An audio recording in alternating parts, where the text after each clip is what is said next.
आप लोगों को एनएम बेबी कोचिंग सेंटर में फिर से स्वागत है। और मैं लेकर के आया हूँ आज बच्चों क्लास 10th के साइंस का वीडियो। और मैं आज आप लोगों को शुरू करूँगा जय प्रकरण का पार्ट 2 का क्वेश्चन। और वही क्वेश्चन मैं लेकर के आया हूँ, वही एक एक लाइन का तोड़ तोड़ के कंसेप्ट मैं लेकर के आया हूँ, जिससे आपको परीक्षा में क्वेश्चन ऑब्जेक्टिव बनेंगे। तो चलिए मैं शुरू करता हूँ अब। और आप लोग एक बार कहता हूँ कि जो लोग भी अभी तक हमारे चैनल से नहीं जुड़े हैं वे मेरे चैनल को लाइक करें, सब्सक्राइब करें। और मैं अगला वीडियो दूँ तो आपको मिल जाए। मेरा कोचिंग का वेबसाइट है www.nmbbcoaching.com या यूट्यूब चैनल पर एनएम कोचिंग से आप पूरा मटेरियल ले सकते हैं स्टूडेंट्स। तो मेरे वीडियो को लाइक करें, सब्सक्राइब करें, शेयर करें। और मैं आपको बीच में ले शुरू करता हूँ जय प्रकरण। आइए आप लोग। जैसा कि स्टूडेंट्स आप देख रहे हैं कि आज मैं लेकर के आया हूँ ये जीव विज्ञान का क्वेश्चन और मेरा चैप्टर का नाम है जैव प्रकरण। और जान लीजिए कि मैं वही सब चीज़ को मैं लेकर के आया हूँ जो परीक्षा उपयोगी अस्मरणीय तथ्य हैं, जिसको मैं एक एक लाइन से मैं आपको बताते चलूँगा और समझाते चलूँगा।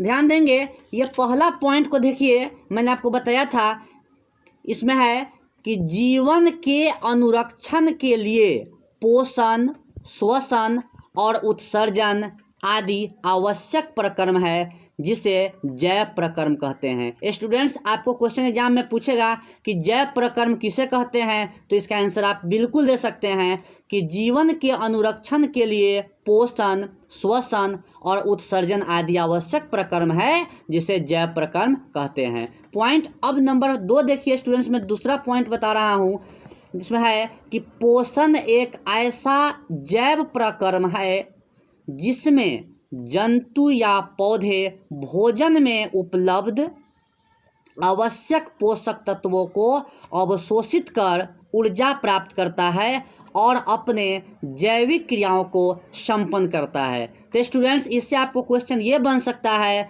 कि कोई भी मतलब जैव प्रक्रम में तत्वों को अवशोषित कर ऊर्जा प्राप्त कैसे कर सकता है। तो स्टूडेंट्स इसका आंसर आपको हो सकता है कि पोषण एक ऐसा प्रक्रम है जिसमें जंतु या पौधे भोजन में उपलब्ध आवश्यक पोषक तत्वों को अवशोषित कर ऊर्जा प्राप्त करता है और अपने जैविक क्रियाओं को संपन्न करता है। तो स्टूडेंट्स अब मैं आपको तीसरा पॉइंट बता दूं। इस पॉइंट से क्वेश्चन बनेगा कि स्टूडेंट्स की एंजाइम क्या है और एंजाइम का आखिर में क्या कार्य है। तो स्टूडेंट्स ध्यान दीजिए, इस पॉइंट पर ध्यान देना है कि एंजाइम एक जैव उत्प्रेरक है जो जटिल पदार्थों को सरल पदार्थों में खंडित करता है। स्टूडेंट्स एंजाइम क्या है, तो एंजाइम एक जैव उत्प्रेरक है जो जटिल पदार्थों को सरल पदार्थों में खंडित करता है, ताकि यह सरल पदार्थ जीव के संरक्षण तथा वृद्धि में प्रयुक्त हो सके। स्टूडेंट्स अब मैं आपको अगला पॉइंट पर ले चलता हूं, इसको देखिए। तो स्टूडेंट्स अब ये जो पॉइंट है ये बहुत ही महत्वपूर्ण पॉइंट है। मैं प्रकाश संश्लेषण के बारे में थोड़ा बताया था, लेकिन इसमें आप समझिए कि प्रकाश संश्लेषण एक ऐसा प्रक्रम है जिसमें हरे पौधे द्वारा प्रकाश की उपस्थिति में लिए गए कार्बन डाइऑक्साइड और जल को कार्बोहाइड्रेट में परिवर्तित किया जाता है। स्टूडेंट्स तो इस पॉइंट को आप जरूर याद कर लेंगे। और मैं अगला, तो स्टूडेंट्स ये जो पॉइंट आप देख रहे हैं ये बहुत ही महत्वपूर्ण पॉइंट है, क्योंकि आपको मैं इसमें आपको ये बताऊंगा कि कार्बोहाइड्रेट, प्रोटीन और वसा, ये तीनों चीज़ों का पूर्ण रूप से पाचन स्थल वो कौन है, छोटी आंत है, जिसको क्षुद्रांत कहते हैं। स्टूडेंट्स इससे क्वेश्चन बहुत बनता है।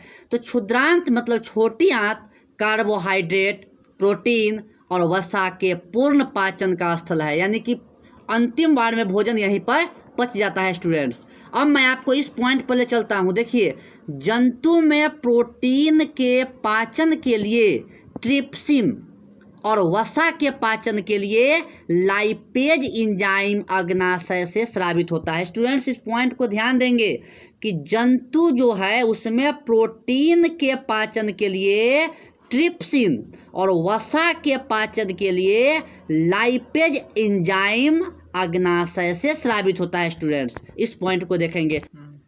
तो स्टूडेंट्स ये पॉइंट से क्वेश्चन आपको हर साल पूछता है और बनता भी है। स्टूडेंट्स आपको पूछता है कि बताइए कि अवायवीय श्वसन और वायवीय श्वसन किसे कहते हैं? स्टूडेंट्स आपको एक लाइन में याद रखना है कि ऑक्सीजन की अनुपस्थिति में श्वसन अवायवीय श्वसन कहलाता है और ऑक्सीजन की उपस्थिति में जो श्वसन होती है उसको वायवीय श्वसन कहलाता है। स्टूडेंट्स क्वेश्चन एग्जाम में पूछता है कि अवायवीय और वायवीय श्वसन में अंतर दीजिए, तो आप बता सकते हैं कि ऑक्सीजन की अनुपस्थिति में जो श्वसन की क्रिया होगी वो अवायवीय श्वसन और ऑक्सीजन की उपस्थिति में जो श्वसन की क्रिया होगी वो वायवीय श्वसन कहलाता है। स्टूडेंट्स अब मैं अगला पॉइंट ले चलता हूँ, ध्यान देंगे आप लोग। तो स्टूडेंट्स ये पॉइंट मैं थोड़ा सा और बता दूं कि वायवीय और अवायवीय श्वसन से एक पॉइंट और बनता है जो क्वेश्चन एग्जाम में पूछा जाता है स्टूडेंट्स, कि वायवीय श्वसन में ऊर्जा का जो मोचन होता है वो अवायवीय श्वसन की अपेक्षा बहुत अधिक होता है। कोई दिक्कत? तो स्टूडेंट्स अब अगला पॉइंट आप देखिए, एटीपी कोशिका में एक संचित ऊर्जा है। एटीपी कोशिका में एक संचित ऊर्जा है, इसे ऊर्जा मुद्रा भी कहते हैं। कोई दिक्कत स्टूडेंट्स? अब मैं अगला पॉइंट शुरू करता हूँ, ये देखिए आप लोग। स्टूडेंट्स मानव हृदय में 4 कोष्ठ होते हैं, अर्थात मनुष्य का जो हृदय है उसमें कोष्ठों की संख्या कितनी है? तो 4 है स्टूडेंट्स। एक है बायां आलिंद, दूसरा बायां निलय, तीसरा दायां आलिंद और चौथा है दायां निलय। तो स्टूडेंट्स आपको एग्जाम में ऑब्जेक्टिव पूछता है कि मनुष्य के हृदय में कोष्ठों की संख्या कितनी है? 4।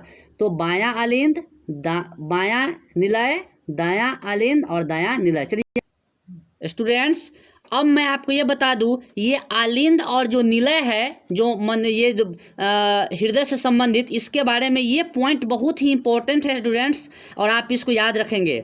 इसमें दिया है कि आलिंद की अपेक्षा निलय की पेशीय भित्ति मोटी होती है। स्टूडेंट्स आलिंद की अपेक्षा निलय की पेशीय भित्ति क्या है? मोटी होती है, क्योंकि निलय को पूरे शरीर में रुधिर भेजना होता है। मतलब पूरे शरीर में अगर रुधिर मतलब खून भेजने का कार्य करता है तो वो निलय करता है, इसलिए कहा गया कि आलिंद की अपेक्षा निलय की पेशीय भित्ति मोटी होती है। स्टूडेंट्स अब मैं अगला पॉइंट, स्टूडेंट्स ये पॉइंट बहुत इंपॉर्टेंट है एग्जाम के लिए। धमनी वे रुधिर वाहिकाएं हैं, धमनी वे रुधिर वाहिकाएं हैं जो रुधिर को हृदय से शरीर विभिन्न अंगों तक ले जाती है। स्टूडेंट्स यानी कि धमनी क्या करती है? वे रुधिर वाहिकाएं हैं जो रुधिर को हृदय से शरीर विभिन्न अंगों तक ले जाती है। मतलब हृदय से पूरे शरीर में जो है रक्त ले जाने वाला कार्य कौन करता है? तो धमनी करता है। स्टूडेंट्स अब मैं इसको देख लो, बता देता हूँ शिराएं के बारे में कि शिराएं विभिन्न अंगों से रुधिर को एकत्र करके वापस हृदय में ले जाती है। स्टूडेंट्स बहुत इंपॉर्टेंट पॉइंट है। मतलब हृदय से पूरे शरीर में ले जाने का काम कौन? ध्वनि। और विभिन्न अंगों से हृदय तक ले जाने का काम कौन? तो स्टूडेंट्स वो है शिराएं। स्टूडेंट्स ये आप याद रखेंगे। तो ध्वनि और शिरा में अंतर समझ में आ गया। तो ध्वनि के बारे में, धमनी के बारे में इसको देखिए कि धमनी की जो भित्ति होती है वह मोटी और लचीली होती है, क्योंकि रुधिर हृदय से उच्च दाब से निकलता है। स्टूडेंट्स इस पॉइंट को मैं फिर से पढ़ देता हूँ कि धमनी जो होती है, धमनी की भित्ति मोटी और लचीली होती है, क्योंकि रुधिर हृदय से उच्च दाब से निकलता है। स्टूडेंट्स इसको देख लीजिए, रुधिर में प्लेटलेटस कोशिकाएं होती है, रुधिर में प्लेटलेटस कोशिकाएं होती है जो रक्त स्राव के स्थान पर रुधिर का थक्का बनाकर मार्ग को अवरुद्ध कर देती है। स्टूडेंट्स तो चलिए मैं अगला पॉइंट, ये बहुत इंपॉर्टेंट पॉइंट है, लाल रक्त कोशिकाएं। ये लाल रक्त कोशिकाएं जो होते हैं स्टूडेंट्स को होमोग्लोबिन के नाम से भी जाना जाता है।